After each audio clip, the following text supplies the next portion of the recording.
Selamat pagi pemirsa, bersama saya dengan Maxi. Berikut Perhimpunan Bantuan Hukum Indonesia atau PBHI mengungkapkan adanya 13 pelanggaran hukum serius dalam kasus pembangunan pagar laut di pesisir Tangerang, Banten. Temuan ini menjadi sorotan karena tidak hanya menyangkut pelanggaran administratif, namun juga berpotensi menyeret unsur pidana dan korupsi.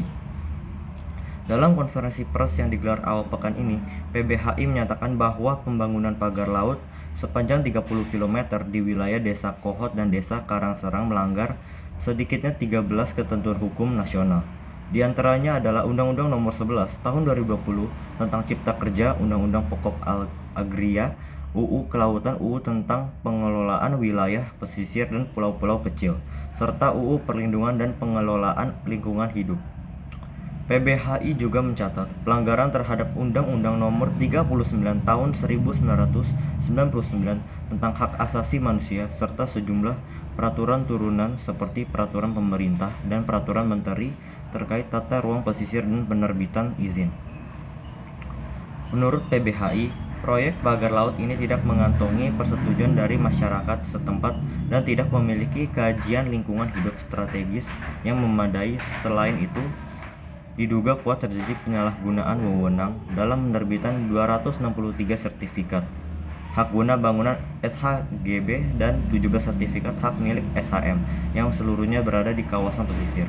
PBHI juga menduga adanya keterlibatan pejabat publik serta kantor jasa surveyor berlisensi KJSB dalam memuluskan proses perizinan dan sertifikasi tersebut. Mereka menyatakan bahwa ini merupakan bentuk manipulasi legalitas lahan untuk kepentingan korporasi tertentu. Setelah somasi yang mereka kirimkan tidak mendapat respons, PBHI bersama masyarakat sipil melaporkan kasus ini ke Bareskrim Mabes Polri pada 17 Januari 2025. Sebelumnya laporan serupa telah diajukan ke Komisi Pemberantasan Korupsi atau KPK. Apabila terbukti bersalah, pelaku dalam kasus pagar laut Tangerang ini dapat dikenakan sejumlah pasal pidana, di antaranya Pasal 263 KUHP tentang pemalsuan surat yang dapat menjerat pelaku dengan hukuman penjara hingga 6 tahun. Pasal 372 KUHP tentang penggelapan bila terbukti ada penyalahgunaan aset negara atau lahan publik. Pasal 2 dan 3 UU Tindak Pidana Korupsi UU Nomor 31 Tahun 1999 UU Nomor 20 Tahun 2001 dengan ancaman pidana penjara paling singkat 4 tahun dan paling lama 20 tahun. Pasal 109 UU Perlindungan dan Pengelolaan Lingkungan Hidup UU Nomor 32 Tahun 2009 yang mengancam penjara hingga 3 tahun serta denda maksimal 3 miliar rupiah jika pembangunan dilakukan tanpa AMDAL.